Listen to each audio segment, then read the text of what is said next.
नमः सिद्धेभ्यः।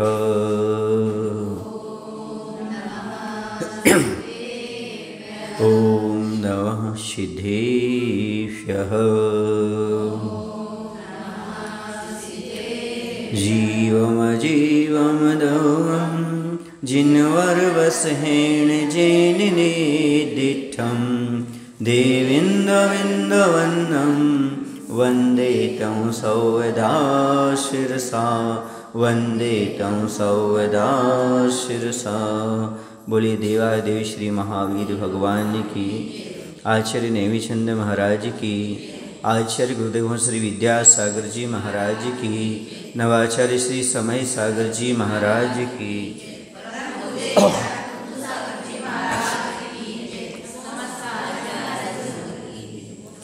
दूसरी प्रतिमा का वर्णन चल रहा था, जिसमें शिक्षा व्रत की बात कही थी। शिक्षा व्रत में यहाँ पर सामयिक, प्रोत्सोभास, भोगोभोग, परिमाण, अतिथि संविभाग व्रत, ऐसे 4 प्रकार के शिक्षा व्रत का वर्णन चल रहा था। तो सामयिक शिक्षा व्रत किसे कहते हैं? देखो यहाँ पर समझने की बात है।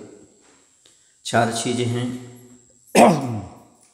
सामयिक शिक्षा व्रत, सामयिक चारित्र, सामयिक प्रतिमा और क्षमता आवश्यक। तो साधकों के लिए 2 चीज़ें होती हैं, सामयिक शिक्षा व्रत और सामयिक प्रतिमा। और मुनि राजों के लिए 2 चीज़ हैं, सामयिक चारित्र और क्षमता आवश्यक। तो यहाँ पर सामयिक शिक्षा व्रत की बात कही जा रही है, जो कि दूसरी प्रतिमा के अंतर्गत आता है। किसी निश्चित समय तक 5 पापों का संपूर्ण रूप से त्याग करने को सामयिक कहते हैं। कहीं कहीं आचार्य ने लिखा है कि मन में समता भाव धारण करके आत्मा और परमात्मा का ध्यान करना तो सामयिक कहलाता है। और कहीं कहीं मिलता है समय के साथ एक हो जाना तो सामयिक है। कुछ समय के लिए सब कुछ छोड़ करके आत्मा और परमात्मा में एकत्व स्थापित करने का नाम सामयिक है।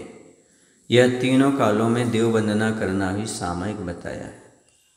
आप लोग जो शाम को आरती करते हैं, स्तुति करते हैं, वह भी आपकी सामयिक है। समझ आ रहा?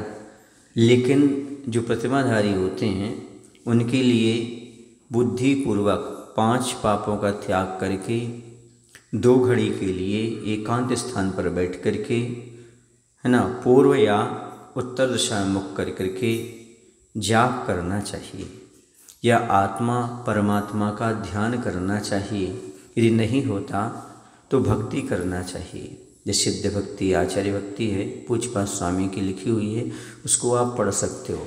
कहने का तात्पर्य 5 पापों से बच करके मन को पंच परमेष्टि में लगाइएगा, भगवान की भक्ति में लगाइएगा, यही सामयिक है।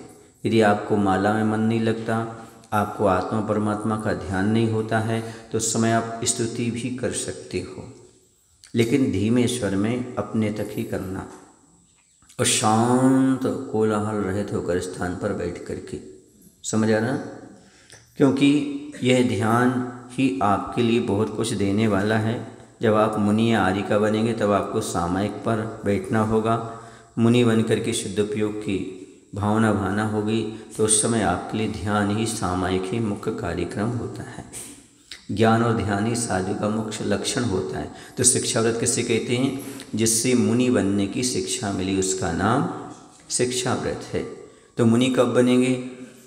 जब बनेंगे तब बनेंगे, लेकिन ऐसा अभ्यास करोगे तभी तो बनोगे। सामयिक आदि का अभ्यास होना जरूरी है तीनों संध्या काल में। फिर आता प्रोत्सोभास शिक्षा व्रत। प्रत्येक अष्टमी और चतुर्दशी के दिन व्रत विधान की इच्छा से 4 प्रकार के आहार का त्याग करना प्रोत्सोभास शिक्षा व्रत कहलाता है। समझ आ रहा है? अष्टमी और चतुर्दशी उपवास करना, उसके 1 दिन और 1 दिन बाद एकासन करना। प्रोषद माने होता है एकासन और उपवास माने होता है उपवास।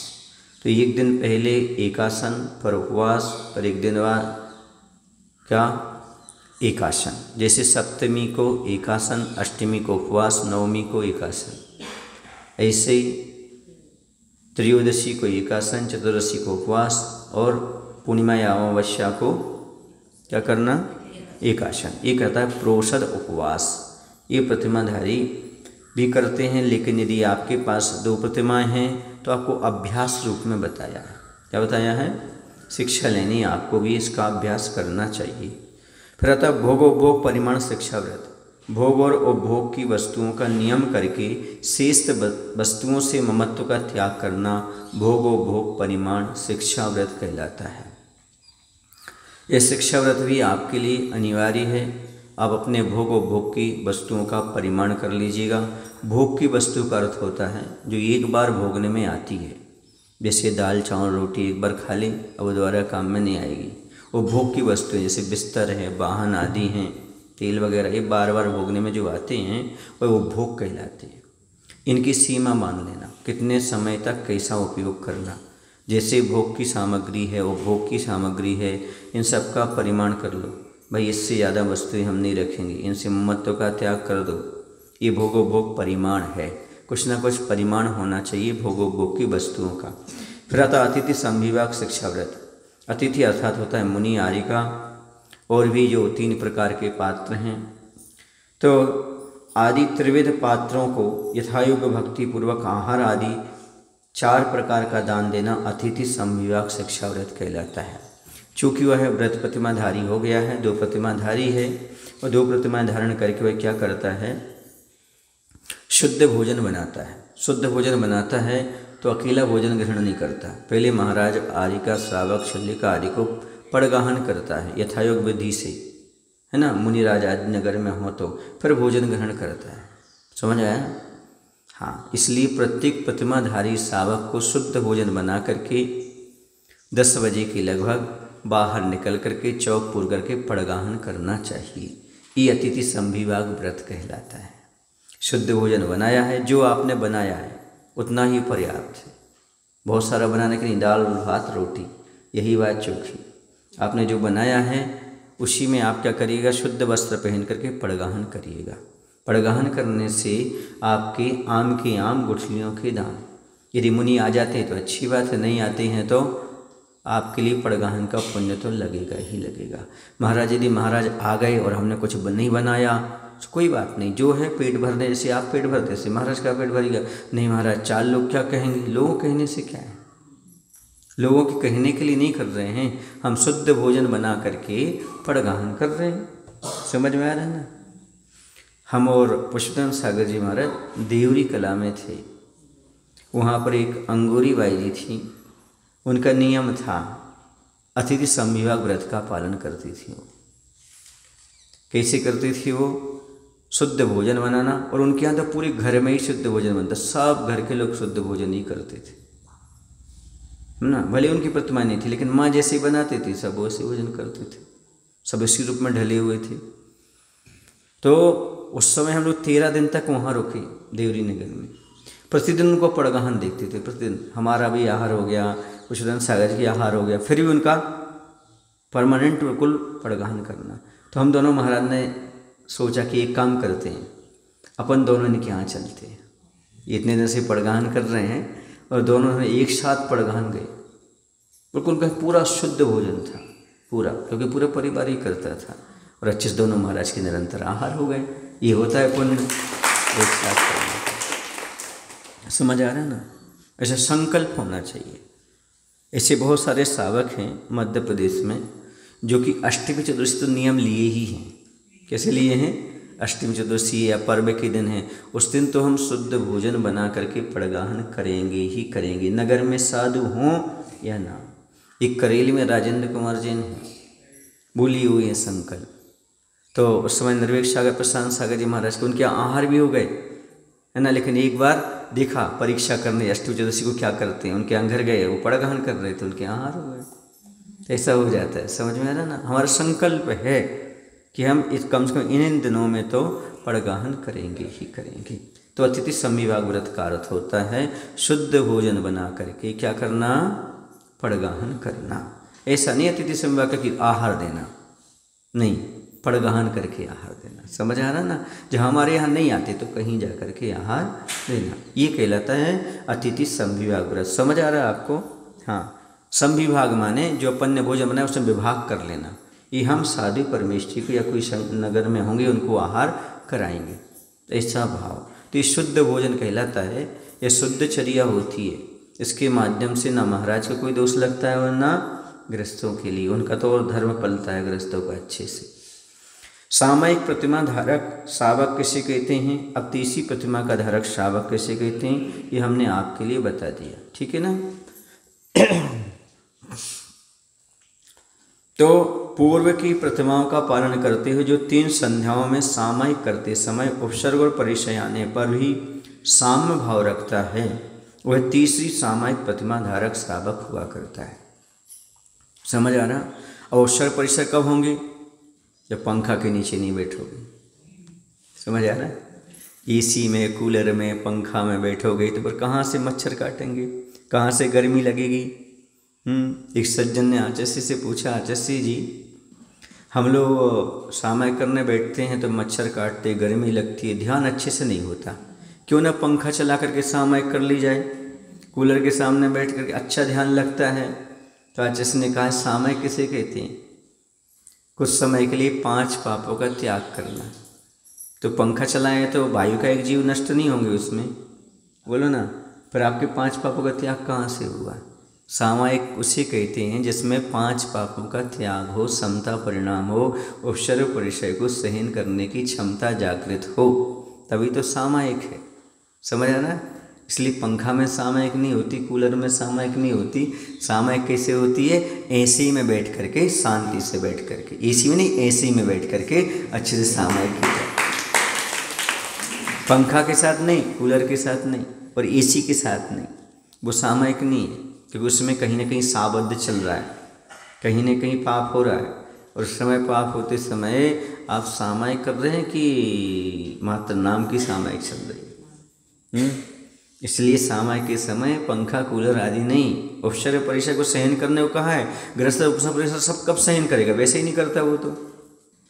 इस सामयिक के समय 1 घंटा नहीं करेगा तो कब करेगा? फिर मुनि बन करके अभ्यास कैसे करोगे? यदि आपके लिए अभी पंखे की आदत बनी रहे तो मुनि बन करके ही पंखे की आदत बनी रहेगी। आलिका बन करके फिर पंखा के बिना रह नहीं पाओगे, फिर व्रत कैसे पलेंगे? इसलिए प्रतिमाधारी के लिए पंखा आदि सामयिक के समय तो यूज नहीं करना चाहिए। इसके समय, सामयिक के समय तो महाराज जी वही तो फुर्सत का समय मिलता है, अच्छे फ्रेश होकर के पंखा के नीचे बैठ जाओ और अच्छा बढ़िया हवा खाओ और फिर माला फेरो, तब आनंद आता है। पर याद रखो, जीव हिंसा के साथ सामयिक नहीं होती, क्योंकि सामयिक अर्थ है 5 पापों का आपके लिए त्याग करके आत्मा और परमात्मा का ध्यान करना, इसी का नाम सामयिक है। आचार्य यही कहते हैं, देखो भैया वहाँ पर हिंसा हो रही है, कहाँ से आपके लिए धर्म ध्यान होगा, कहाँ से आपकी सामयिक पलेगी, इसका ध्यान रखना चाहिए। और ये कहा उपसर्ग परिचय, कैसे सहन करोगे उपसर्ग परिचय? सर्दी गर्मी कैसे सहन करोगे? दंश मशक परिचय कैसे सहन करोगे? उसी समय तो मात्र वक्त मिलता है, आप सहन कर सकते हो। तो सामयिक प्रतिमाधारी शावक के लिए इस प्रकार का 5 पापों का कुछ समय के लिए त्याग करके, मैंने बताया था आप लोगों के लिए कैसा विधान होना चाहिए, बताया था कब? जब ध्यान कराते थे पर्युषण पर्व में, 4 दिशाओं में दिग्वंदना करना, पूर्व दिशा में और उत्तर दिशा में बैठ करके गवासन से नमस्कार करना, है ना। फिर पूर्व या उत्तर दिशा में मुख करके भगवान का ध्यान करना, या सामने प्रतिमा जी हो तो प्रतिमा के सामने ध्यान करना। प्रतिमा के सामने कोई दिशा का बंधन नहीं होता, भगवान के जिनमें के सामने बैठ करके आप अच्छे से माला फेरिएगा, ध्यान करिएगा। इससे आपकी असंख्यात गुणी कर्म की निर्जरा हुआ करती है। और ध्यान के माध्यम से जो निर्जरा होती है वो व्रत पालन करते समय नहीं होती, जितनी निर्जरा किससे होती है? सामयिक करते समय, क्योंकि वहाँ सब साबद्ध का, मन वचन काय का एक प्रकार से त्याग हो जाता है, शरीर से ममत्व हटता है। यही तो आगे चल करके आपके लिए मुनि बनाएगा और मुनि बन करके शुद्ध उपयोग की कोटि में ले जाएगा और आगे जाके असंख्यात गुणी कर्म की निर्जरा। आजकल सामयिक के प्रति इतना ज़्यादा लोगों का बहुमान नहीं दिखता। बहुत कम लोग हैं जो सामायिक पर ध्यान देते हैं, समय से सामायिक पर बैठना, समय सामायिक करना, बहुत कम लोग सोच पाते हैं। बाकी यहाँ वहाँ की बातों में लगे रहते हैं। तो सामायिक समय से होना चाहिए। और सामायिक कैसे होना चाहिए? सावध्य से रहित होना चाहिए। सावध मतलब पंखा अंखा आराम आराम इन सब चीज़ों से निर्वृत्त होकर के एकांत स्थान पर पहले स्थान चुन लो आप। जहाँ आपको सामायिक करना है वहाँ एक स्थान देख लो जहाँ मच्छर ना हो, पर्याप्त हवा वगैरह आ रही हो, समझ आ रहा है, कोलाहल ना हो, ऐसे स्थान पर बैठ कर के आप सामायिक कर सकते हो। और सामायिक जैसी सामायिक का समय हो, जैसे आपके यहाँ भोजन का समय होता है ना, तो आपको अंदर से महसूस हो जाता है अब भोजन का समय हो गया है। ऐसे सामायिक के समय आपको महसूस हो जाए अब सामायिक का समय हो गया है, तो समझो आवश्यक के प्रति बहुमान है। प्रतिक्रमण का समय हो गया, चलो भैया प्रतिक्रमण करना है, चलो अब सामायिक करना है, सब काम से निवृत्त हो गए, तो समझो वो अपने व्रतों के प्रति सचेत है व्यक्ति। ऐसी लगन होना चाहिए, क्योंकि रुचि के बिना किसी चीज़ में मन नहीं लगता।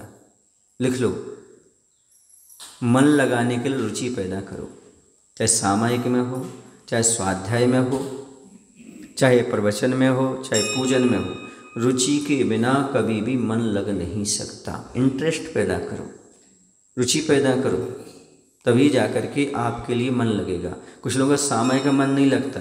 क्यों नहीं लगता? इसलिए नहीं लगता क्योंकि रुचि नहीं है ना। रुचि पैदा करो तो अपने आप सामायिक में मन लगता है, रुचि ना हो तो सामायिक में मन नहीं, प्रवचन में मन नहीं। अब आप लोगों को प्रवचन में रुचि है तो कितने जल्दी आ जाते हो? बुलाना पड़ता क्या अपने आप? क्यों? रुचि होने से। कोई भी कार्य हो तो रुचि पूर्वक करोगे तो आपके लिए मन लगेगा। मन लगाने का सबसे अच्छा तरीका है उस कार्य के प्रति रुचि पैदा करो, अंदर से इंटरेस्ट पैदा करो, वो आपका कार्य सफल होगा, आपको करने के भाव होंगे। समझ आ रहा है? चलिए, और इसके बाद आता है ये सामायिक प्रतिमा हो गई। इसमें क्या होता है, तीनों संध्या काल में अब संकल्प और नियम हो जाता है। दूसरी प्रतिमा तक 2 बार सामायिक करता है, लेकिन तीसरी प्रतिमा में वह 3 बार सामायिक का नियम हो जाता है। 3 बार अनिवार्य है उसके लिए सामायिक करना। अब 2 बार नहीं, 3 बार, तीनों संध्या काल में।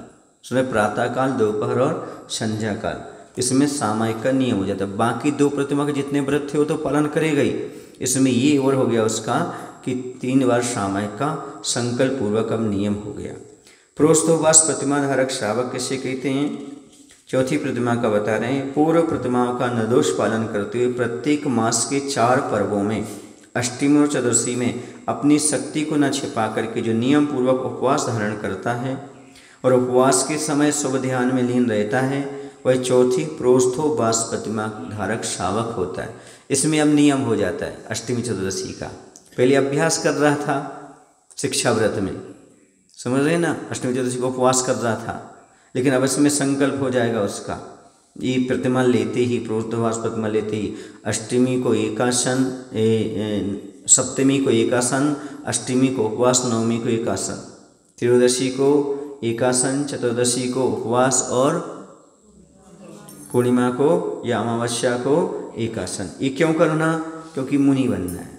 क्या बनना है? मुनि बनना। ना भी बनना हो तो मुनि कैसे चर्या पालन करते हैं? एक दिन पहले उनका आहार होता है ना, फिर उसका उपवास होता है, फिर उसके बाद फिर एकासन तो जिंदगी भर चलता है। तो ऐसा आपको अभ्यास करना है। इसको शिक्षा व्रत में भी डाला है और एक प्रतिमा में भी डाला है। क्या? सुनो, अनिवार्य तो नहीं है, लेकिन मुनि कैसे बनोगे ये कहा जा रहा है। जब कभी भी तो करना पड़ेगा ना महाराज को उपवास, कभी तो करना पड़ेगा, केशवंश के समय करना पड़ेगा, स्थापना करना पड़ेगा। करेंगे कि उपवास नहीं करेंगे? यदि वो करेंगी तो फिर कैसे करेंगे? अभी से अभ्यास करेंगे तभी तो होगा, ये कहा जा रहा है। ये कोई नियम नहीं है कि महाराज अष्टमी चतुर्दशी उपवास ही करें। महाराज का कोई नियम नहीं है। महाराज का 1 बार आहार लेने का है। कितने का? खड़े होकर के 1 बार भोजन करने का है। ये मूल गुण है उनका। उसमें संख्या दुनी कर्म की निजरा होगी। अब उपवास आदि करना उनको उत्तर गुण में आता है। कौन से गुण में आता? मूल गुण के अंतर्गत नहीं है, लेकिन मूल गुणों की वृद्धि के लिए उत्तर गुण ही पालना जरूरी है। इंद्री को वश में करने के लिए, मन को वश में करने के लिए, स्वाध्याय मन लगाने के लिए, समझ आ रहा ना। ये उपवास भी समय समय पर करना बहुत जरूरी होते, क्योंकि शरीर जो है ना आगे काम नहीं आएगा, वरना पर आपको संलेखना करना है, कोई भी चीज़ करना है, बिहार अंतराय हो गया, कुछ हो गया, तो कैसे सहन करोगे? इसलिए सहन करने के लिए भी जरूरी है और कर्म की निजरा करने के लिए भी जरूरी है। समझ में आ रहा आपके कि नहीं आ रहा? और रोज रोज खाते खाते भी थक जाते हैं तो बीच में रेस्ट ले लेना चाहिए। शक्ति के अनुसार उपवास करना नियम नहीं है, लेकिन शक्ति के अनुसार मुनि को करना चाहिए। लेकिन गृहस्थों को तो नियम है, गृहस्थों को तो करना ही है, क्योंकि उसे बहुत पुण्य की जरूरत है। ये प्रतिमाधारी श्रावक के लिए ऐसा करना जरूरी है। अब ऐसा नहीं कर पाते तो मध्यम तरीका खोज लेते हैं लोग। क्या कर लेते हैं? पहले दिन दोनों टाइम खा लेते हैं, एक दिन उपवास कर लेते हैं, है ना। फिर दूसरे तीसरे दिन क्या करते हैं? दोनों टाइम भोजन कर लेते हैं। और भी शॉर्ट निकला है एक कि तीनों दिन एक आसन कर लेते, कुछ लोग ऐसा भी कर लेते हैं, समझ गए, शक्ति के अनुसार। लेकिन सही तो उत्कृष्ट यही है कि एक दिन उपवास एक आसन करना, फिर उपवास करना, फिर एक आसन करना, समझ गए ना। फिर बाद में 3 प्रकार का ये बना दिया गया, समझ गए। तो ये मुख्य है, ऐसा करना चाहिए, फिर शक्ति के अनुसार करना चाहिए। साधु को उपवास करना नहीं बताया है, साधु को भोजन करना भी नहीं बताया है, लेकिन मूल गुण में एक बार भोजन करना है, समझ गए। क्योंकि वो ऐसे भी मुनिराज हुए जिन्होंने भोजन ही नहीं किया। बता कौन से मुनिराज हुए जिन्होंने 1 वर्ष तक भोजन ही नहीं किया और मोक्ष ले गए?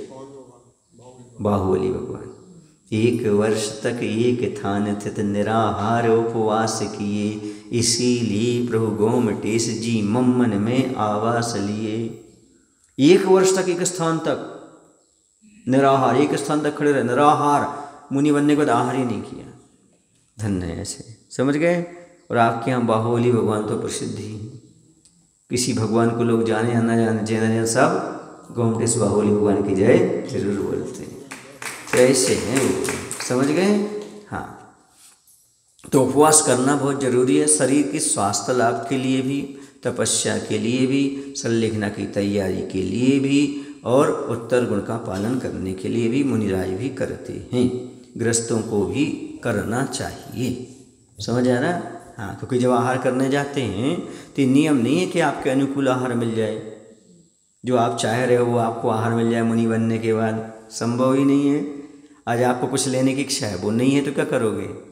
जो होगा वो लेना पड़ेगा। अब किसके बाद आपकी इच्छा क्या लेने की हो रही है? वो सामने वाला देता है, कोई ज़रूरी थोड़ी है, समझ आया ना। कुछ लोग समझदार होते हैं, मान लो 2-4 दिन कोई चीज़ नहीं ली तो पीछे ही रख देते, दिखाते ही नहीं है महाराज को।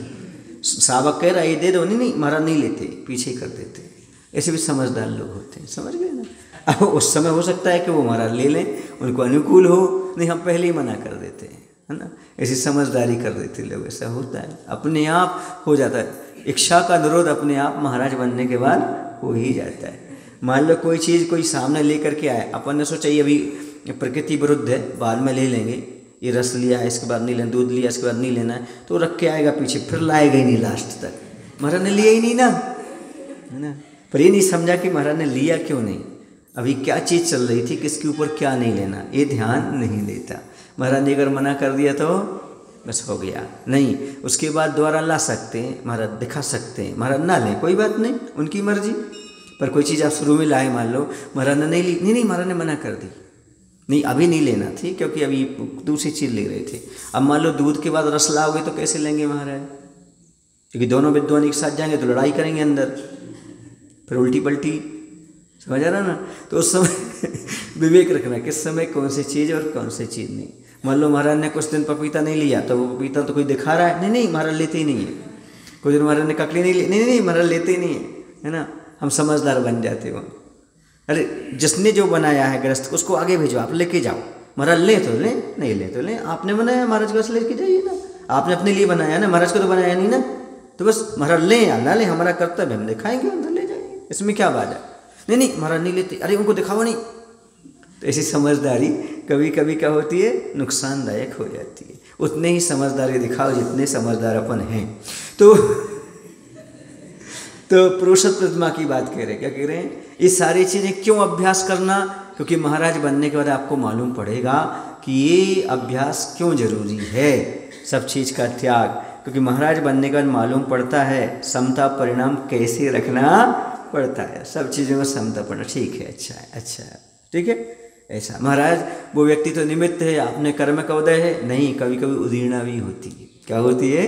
कर्म के उदय के साथ साथ उदीर्णा भी होती है। एक बार की बात है, मैं आपको बताऊं। एक बार आपको पता है मूलचंद जी लोहाड़िया वालों के परिवार, किशनगढ़ वालों के परिवार के आए थे। हमने कहा था उनका संस्मरण सुनाएंगे कभी हम आपको। तो क्या हुआ, वो बहुत बड़े विद्वान थे, प्रतिमाधारी थे। उन्होंने अंतरिक्ष उपासना सरपुर में हमारे साथ बहुत काम किया है और संघ में भी अच्छे, और आचार्य ज्ञान सागर जी के शिष्य थे वो। हाँ, मूलचंद लोहाड़िया जी, समझ गए ना। तो वो अच्छे मूर्धन्य विद्वान थे। उनके यहाँ हमारा आहार हुआ, देखना अच्छी तरह से। उन्होंने क्या किया कि पहला ही गिलास उठाया और सीधा उठा करके हाथ में रख दिया। उन्होंने उसको खोला नहीं, यदि वो खोलते ना तो उनको बाल दिख जाता है। तो सीधा रख दिया, हम बैठ गए, दिखाया, ओ महाराज रोने लगे। क्या करने लगे? ऐसा नहीं कि आपका अंतराय का कर्म है, हमारा कर्म का उदय अब तो हो गया, ऐसा नहीं महाराज, ये कर्म का उदय नहीं है। बोले ये तो कर्म की उदीर्णा करा दी मैंने। मैं सोचता तो अंतराय बचाया जा सकता था, पर मैंने ध्यान ही नहीं दिया। समझ आ रहा ना? तो कर्म का उदय अलग, उदीर्णा कराना अलग चीज होती है। ऐसा मत समझो कि महाराज का ही अंतराय चल रहा है इसलिए ऐसा हो रहा, नहीं, कभी कभी अपने माध्यम से भी उदीर्णा हो जाती कर्म की। समझ आ रहा? इसलिए सावधानी भी हर चीज में रखने की आवश्यकता होती है। इसलिए तो कहा है, कोई वैयक्ति करने वाला है तो उसे एकाग्र चित्त होना चाहिए। कैसा होना चाहिए? ध्यान वहीं हो, यहाँ वहाँ नहीं। एक चीज़ को संभाले और एक चीज़ पर ध्यान रखे। यदि उसका ध्यान 4 चीज़ों पर जाएगा तो वो कार्य कर ही नहीं सकता, क्योंकि चंचल मन होता है गृहस्थ का। कैसा मन होता है? चंचल होता है। और चंचल मन वाला, और जो ज़्यादा बोलता हो तो उसका और चंचल मन हो जाता है। समझ में आ रहा है ना? इसलिए मौन पूर्वक कार्य करने से कार्य अच्छी तरह से हुआ करता है। तो रहता तो भाव अच्छा है सामने वाले का कि मैं अच्छा करूं, अच्छा करूं, अच्छा करूं, पर विवेक का अभाव हो जाता है। अच्छा करने में कभी कभी अच्छा भी अच्छा नहीं हो पाता। समझ गए ना? वो कार्य कहीं कहीं रुक जाता है, कहीं गड़बड़ी हो जाती है। समझ गए ना?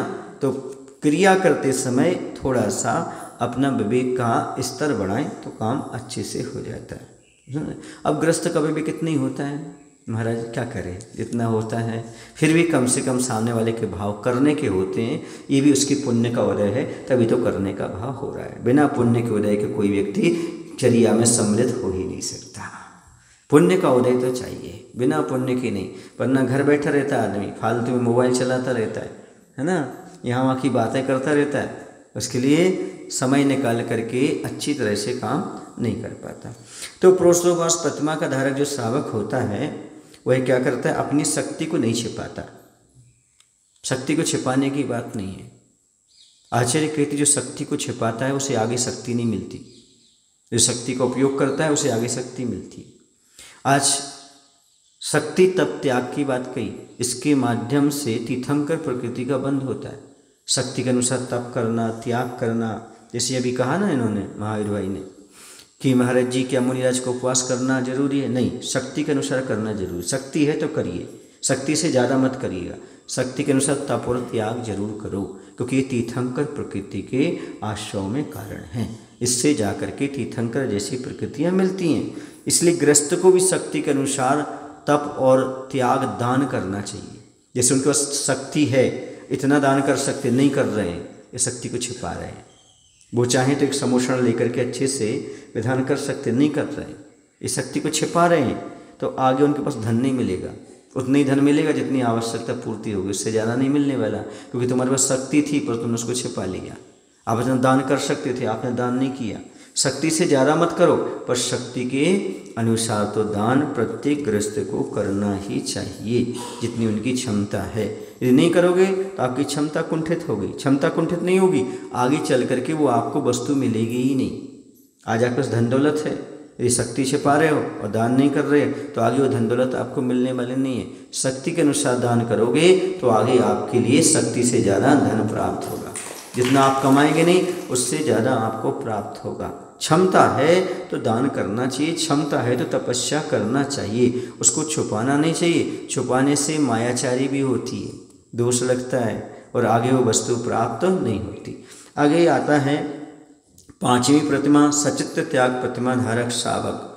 पूर्व प्रतिमाओं का निर्दोष पालन करते हुए जो दयालु, सचित्त मूल, फल, पत्र, बीज, शाक आदि को नहीं खाता, अर्थात प्राशुक करके खाता है, वह पांचवी सचित्त त्याग प्रतिमा धारक शावक होता है। समझ आ रहा है? सचित्त का औचित्य माने होता है जीव, सचित्त माने जीव सहित, और अचित्त माने जीव निकल गया, वो अचित्त कहलाता है। तो सचित्त त्याग का अर्थ है अप्राशुक फल सब्जी आदि नहीं खाना। अभी तक खा रहा था, लेकिन जैसे ये प्रतिमा आ गई तो उसने त्याग कर दिया। कौन सी प्रतिमा में? पंचम प्रतिमा में सचित्त त्याग हो गया। और वो प्राशुक करके अग्निपक को ही करेगा। सब्जी भी अग्निपक को, समझ लेना, ककड़ी भी अग्नि के ऊपर पका करके, समझ में आ रहा, फल भी अग्नि के ऊपर संस्कारित करके ही लेगा। गर्म पानी से धोने की पद्धति गलत है। गर्म पानी से पानी और उसके अंदर चला जाता है, फल के अंदर, तो आपको नुकसान कफकारक हो जाता है। इसलिए गर्म पानी में धोएं ना, उसको कढ़ाई के ऊपर चढ़ाएं, नीचे अग्नि रहती ना, तो प्राशुक हो जाते हैं। ऐसे प्राशुक फल आदि ही, सब्जी आदि ही ग्रहण करता है। कौन सी प्रतिमा में? पंचम प्रतिमा में, क्योंकि वह दयालु होता है, दया चित्त वाला होता है, इसलिए वह अप्राशुक चीज़ें नहीं खाता। समझ आ रहा है ना? प्राशुक करके ही वह ग्रहण करता है। क्यों? दूसरी चीज़ ये है, इंद्रिय विजय भी होता है मुनि महाराज के पास। कौन सा विजय होता है? इंद्रिय विजय समझते हो? इंद्रियों को विजय करना है, तो जो आपके कच्चे फल वगैरह होते वो स्वादिष्ट लगते हैं, प्राशुक नहीं करो तो प्राशुक करने के बाद उनका थोड़ा सा स्वाद अलग हो जाता है। इंद्रियों को ठंडा पानी अच्छा लगता है, इससे गर्म पानी देना, ताकि इंद्रिय कंट्रोल में, इंद्रिय वश में करना है, मन को वश में करना है। इसलिए संयम आ गया। आप क्या आ गया?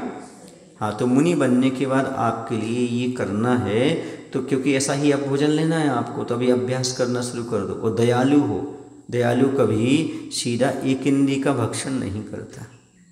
समझ गए ना? उसमें एक इंद्रिय वनस्पति रहती, इसलिए प्राशुक करके ही उसको ग्रहण करता है। इंद्रिय विजय भी जरूरी है, समझ, और प्राणी संयम भी जरूरी है। इसलिए इंद्रिय संयम और प्राणी संयम दोनों के लिए क्या करना चाहिए? प्राशुक ही सब्जी फल आदि ग्रहण करना चाहिए। समझ आया? जब ये सचित्त त्याग वाले ग्रहण करते हैं, पंचम प्रतिमा वाले, तो मुनिराज को भी वैसा ही ग्रहण कराना चाहिए। शावक की सावधानी। कुछ लोगों का कहना है महाराज वृक्ष में लगे लगे फल पक जाते हैं, तो प्राशुक माने क्या? नहीं, यदि वो सूख जाते हैं तो फिर प्राशुक है, वरना यदि वो अभी हरे हैं, उनमें दल है, गीलापन है, तो उन्हें प्राशुक करना चाहिए। छिन्न भिन्न करने से प्राशुक हो जाते हैं क्या? कहीं कहीं ऐसा भी आता है, लेकिन अग्निपक्क को ही प्राशुक मानना चाहिए। आचार्य ज्ञान सागर जी महाराज लिखते हैं कि जो अग्निपक्क हो जाते हैं वही प्राशुक माने जाते हैं। या फिर पेल दो, पेलना समझते हो? मिक्सी में, हाँ, रस वगैरह निकाल दो, है ना, जैसे सेव फल है उसका सूप जैसा बना दो, ऐसा। तो इस प्रकार से वो क्या हो जाते हैं? प्राशुक हो जाते हैं। अकेले उनका पीस बनाने से प्राशुक नहीं होते, गर्म पानी से वो प्राशुक नहीं होते। समझ आया? हाँ, क्यों? क्योंकि इंद्रिय विजय भी चाहिए है। तो सचित्त त्याग प्रतिमाधारी शावक इस प्रकार का वह दयालु होता हुआ सचित्र क्या करता है? इनको नहीं खाता, बल्कि अचित्त करके, प्राशुक करके यह फल आदि खाता है, सब्जी आदि खाता है। आचार्य के शब्दों में सब्जी और शाक में अंतर है। शाक बोलते हैं आप लोग, सार तरकारी, शाक शाक नहीं बोलते यहाँ पर। शाक खा लो, सब्जी शाक, समझ गए ना? तो सब्जी माने होता है सब्जी, जीव सहित है तो सब्जी है। और साग, साग माने आग सहित, माने प्राशुक हो गई तो साग बन गई। सब्जी नहीं, साग खाना चाहिए। समझ आ रहा?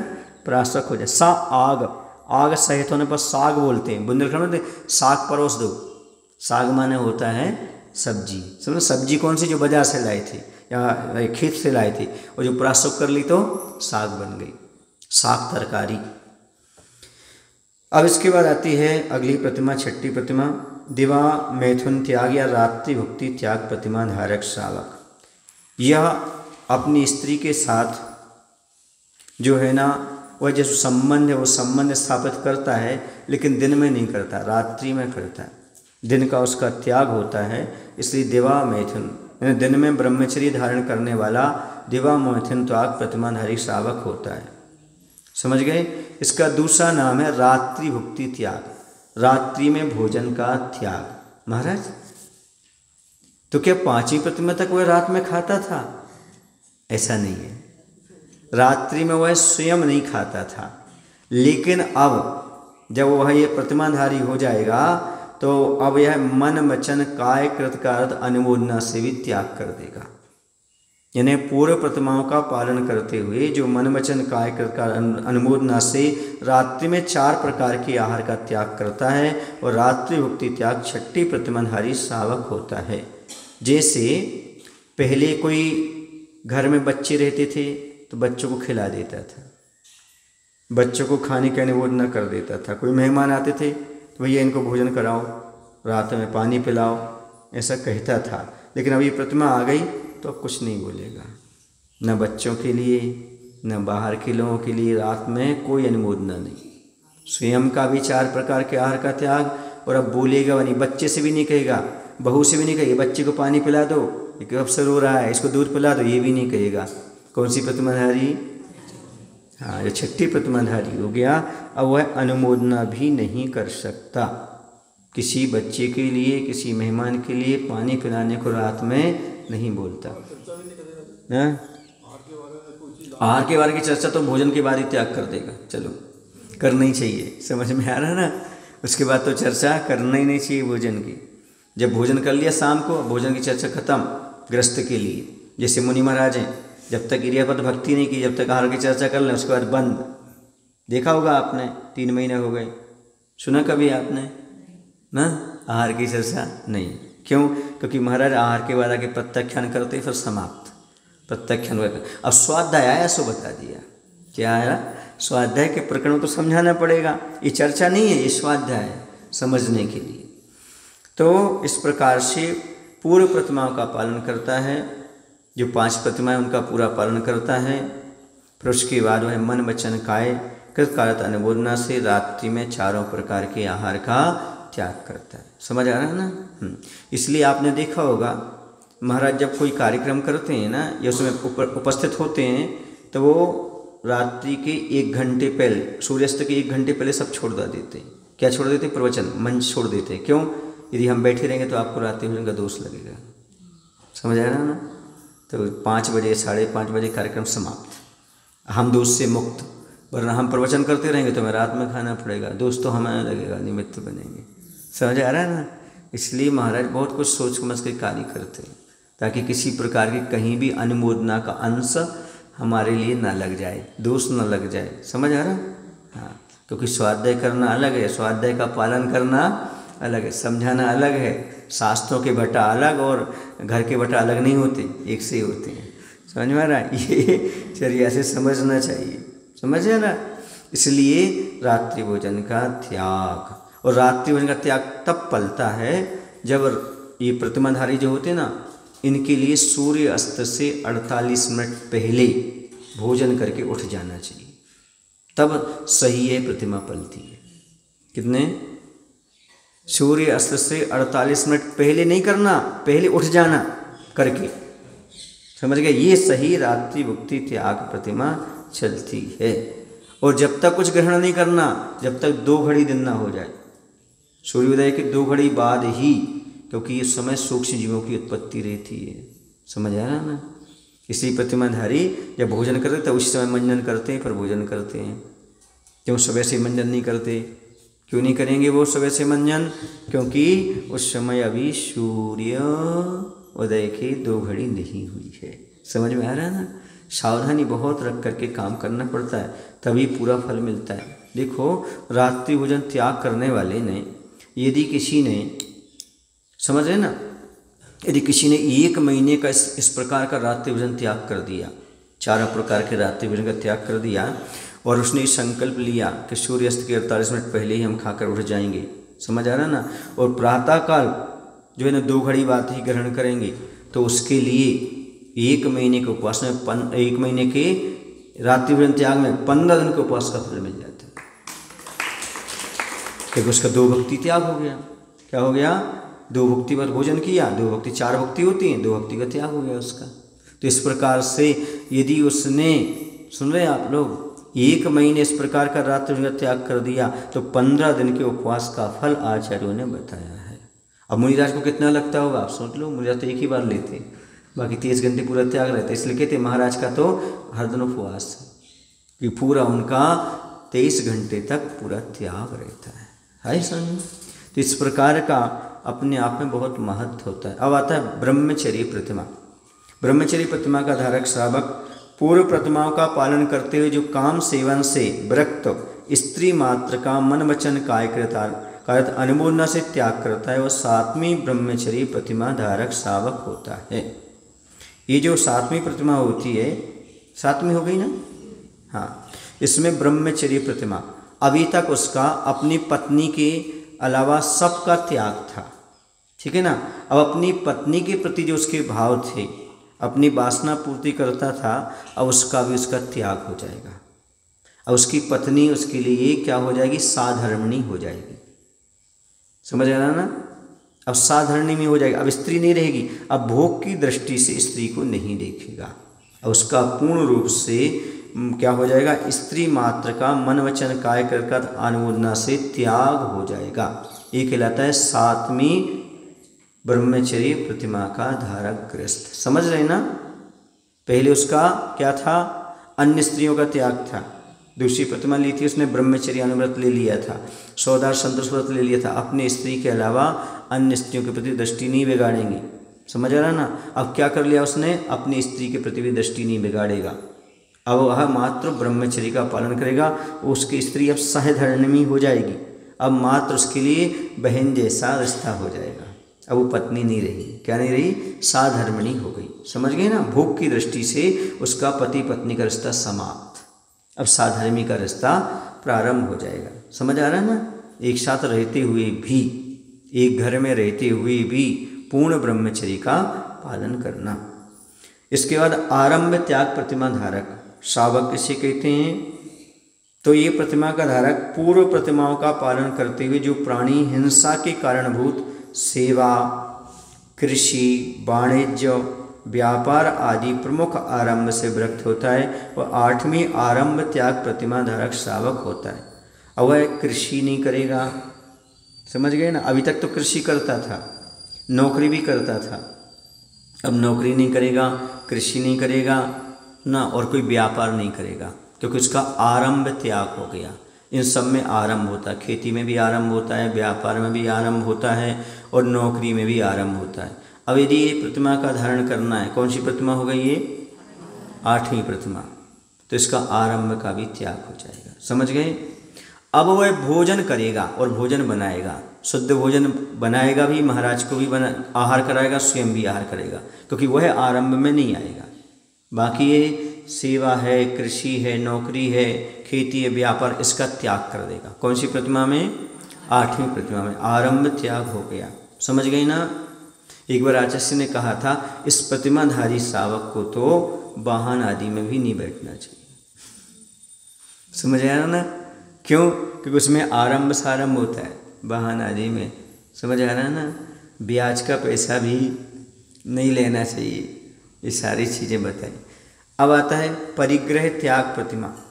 अब परिग्रह त्याग का मतलब है पूर्व प्रतिमाओं का पालन करते हुए जो 10 प्रकार के बाह्य परिग्रह का त्याग करता है, वह 9वीं परिग्रह त्याग प्रतिमा वाला होता है, समझ गए। क्या हुआ, ये 9वीं प्रतिमा हो गई परिग्रह त्याग।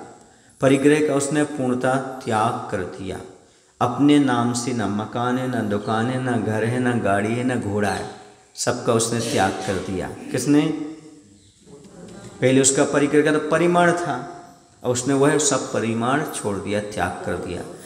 घर में रह रहा है, उतना तो रखना ही पड़ेगा, गृहस्थ है तो अपने वस्त्र तो रहेगा, चटाई रखेगा, ओढ़ने बिछाने का रखेगा, और इसके बाद शरीर में जो उसको कपड़े हैं उतना तो रखेगा ही गृहस्थ। बाकी परिग्रह का त्याग है, मुनि थोड़ी है, गृहस्थ है, सावक है, घर में रह रहा है, तो उतनी चीज़ें तो उसके पास रहेंगी, बाकी सब परिग्रह का उसका त्याग रहेगा। यदि पूर्ण परिग्रह का त्याग करेगा तो प्रतिमा कैसे बची, फिर तो मुनि हो जाएगा, समझ आ रहा ना। तो परिग्रह त्याग प्रतिमा हो गई। इस सब प्रकार के परिग्रह का 10 प्रकार के बाह्य परिग्रह का त्याग कर दिया, मात्र शरीर पर वस्त्र रहेंगे और चटाई उपकरण आदि रहेंगे, बस और कुछ नहीं, इसके अलावा सब त्याग कर देगा वो। ये होता है परिग्रह त्याग प्रतिमा वाला। ये पैसे आदि नहीं रख सकता, ये नहीं रख सकता, कुछ भी चीज़ नहीं रखेगा। फिर आता है इसके बाद अनुमति त्याग प्रतिमा। पूर्व प्रतिमाओं का पालन करते हुए जो धन धान्य आदि परिग्रह, कृषि आदि, व्यापार और विवाह आदि गृह कार्यों के करने कराने में अपनी सलाह, अनुज्ञा, आज्ञा रूप अनुमति नहीं देता, वह 10वीं अनुमति त्याग प्रतिमा का धारक होता है। अब घर में तो रहेगा वो, 10वीं प्रतिमा तक घर में रह सकते हैं, लेकिन घर के कोई कार्य में इंटरफियर नहीं। एक किसी कक्ष में जा कर के बैठ जाएगा, घर के लोग बुला लेंगे तो भोजन कर लेगा, समाज के बुला लेंगे तो भोजन कर लेगा, बस। अब कोई अनुमति नहीं, खेत में ऐसा करो, व्यापार में ऐसा करो, बेटी की शादी यहाँ कर दो, वहाँ कर दो, ये कर दो, ये कार्य कौन नहीं करेगा? 10वीं प्रतिमाधारी। कुंडली का मिलान करेगा, ना कराएगा, ना गण देखेगा, ना गुण देखेगा, ये सब काम नहीं करेगा।